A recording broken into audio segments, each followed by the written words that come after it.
97% of bucket lists never, ever get finished. And it's not because people are running out of time, it's because they wrote the wrong list to begin with. Hi, guys. I'm Mark, the creative behind Retirement for Seniors. And today I'm going to show you how to build a bucket list after 60 that actually you'll finish instead of one that's just sitting in a drawer. So here's the first mistake almost everybody makes. They open a blank page and immediately write Paris or Grand Canyon or cruise to Alaska before they've asked themselves why any of it really even matters. Did it matter back when you were 30? Something you wanted to do then? Your priorities change as you age.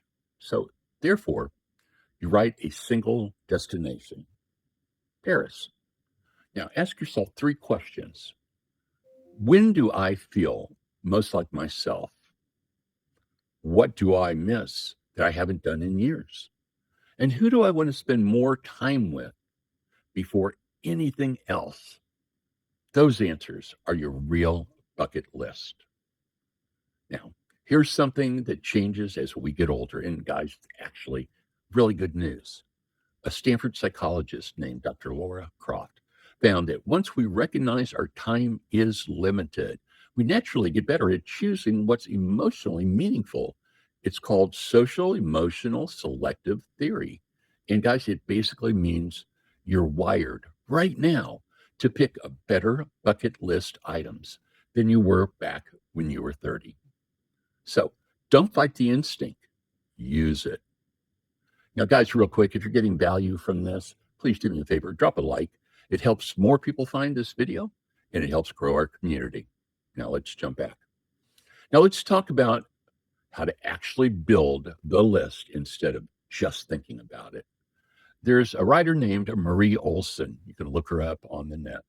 And she decided jotting her goals down on her phone notes app at 50, daring herself to try 50 new things over that decade. Now, she's built up a following list for her 60s with the exact same idea. Now, what makes this work is not one scary list of 10 massive goals. It's a running note that you add to consistently from a conversation with a friend. Maybe it's something you saw on TV. Maybe it's a cruise that you wanted to go to a destination you haven't heard of before. Or maybe it's a place your grandkids mentioned. So grab your notes app or grab an index card right now and give yourself permission to write down anything, even small stuff, guys. Just get started. But here is where most lists actually fall apart. And it's not the writing part, it's the right sizing part. Now, a bucket list that you wrote at 45 doesn't automatically transfer to 65 or 69 in my case, or even 75. And that's not failure, that's just being honest. Guys, if your knees are not up for a multi day trek, well, that item doesn't disappear, it adapts. Think instead of hiking Moga Picchu, or maybe it's a scenic train through the Andes with a shorter walk at the end. The feeling you were chasing, whether it's awe or an adventure or connection, is still available. Just go through a different door. All right, my friends, I want to take a real quick break, real quick. And if everything made sense to you and you're honestly staring at a blank page right now with no idea how to start that bucket list or how to create your own bucket list, well, guys, I do a free one-on-one coaching call, free coaching call for 30 minutes. We'll sit down together. We will map out exactly what your retirement plan should look like. No pressure, no sales pitch, just a real conversation about your list and about your life so you can maximize it. Now, when's the best time to sign up? Right now. I've actually already helped a woman from South Africa, and I am booking up. I have only 6 spots left that I'm willing to do this for free. You can grab a spot by clicking on the link down in the description. All right, my friends, let's get back to it. Now, let's build the structure, okay, the foundation, because a list that's all travel or maybe all adventure tends to be something that collapses within a few months. So, what you want to do is split your list into four separate categories. Category one is experiences, your travel and your adventure items, right size, the way we just talked about, something you can physically do. Category number two is relationships, the people you want to reconnect with or grow closer to.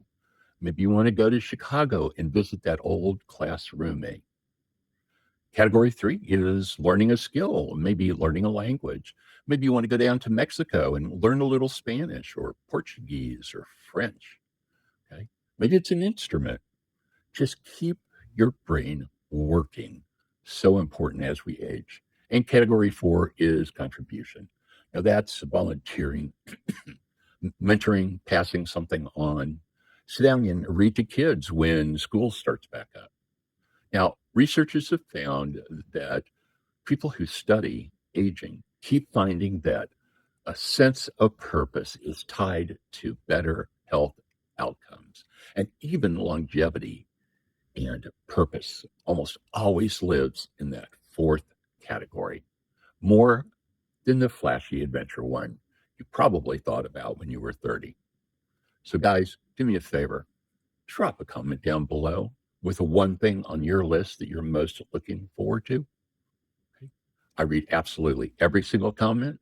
I might make a follow up video on your experiences. You go ahead and drop that down in that comment section. I really appreciate it. Now, guys, here's the part that most people don't plan for, and it comes right from one of the longest running studies on happiness ever conducted. Harvard has been tracking hundreds of people for over 80 years to figure out what actually predicts a happy retirement. And the number one challenge people report was losing the social connection that used to provide such joy, happiness automatically. You woke up, you saw your coworkers, you felt comfortable, you came home to your family, sitting around a dinner table, that social connection. One participant, after retiring from decades as a doctor, said he didn't really miss the work himself. He just missed the people, the staff, his patients. So don't just write, visit Yellowstone. Write down something that is more meaningful. Write down, visit Yellowstone with my daughter. The version of your list with the name attached is almost one that ends up mattering more. And if you know someone who just retired and is staring at an empty calendar, guys, share this video with them. All right. It might be exactly what they need this week to get off, to get up, to get active. All right, guys, the last thing, and this one matters more than people think. Make your list a living document, not a stone tablet. A woman named Catherine, who's 89, wrote a book about aging well and makes the point that bucket lists should shrink and they should change as you do. If something no longer excites you, cross it out without guilt. If a new idea shows up from a conversation with a friend or something that you saw on TV, be sure that you add it in. Revisit your list every few months and ask honestly, does it still excite you? If yes, keep going. And if no, let it go. So to recap, today, start with your feelings. Build a running list instead of a scary one that you did in your 30s. Build one that is right sized for you and your body. Today, split it into two experiences: relationships, learning, and contribution, and build people into it, not just places. Now, that's how you create a bucket list that matters after 60. And if you want to go deeper and find out more purpose in year one of retirement, guys, I made a video exactly on that. Click on it and you can check it out. All right, my friends, my name's Mark. Retirement for Seniors. I'm so glad you stopped by, and I'll catch you in the next video. Bye for now.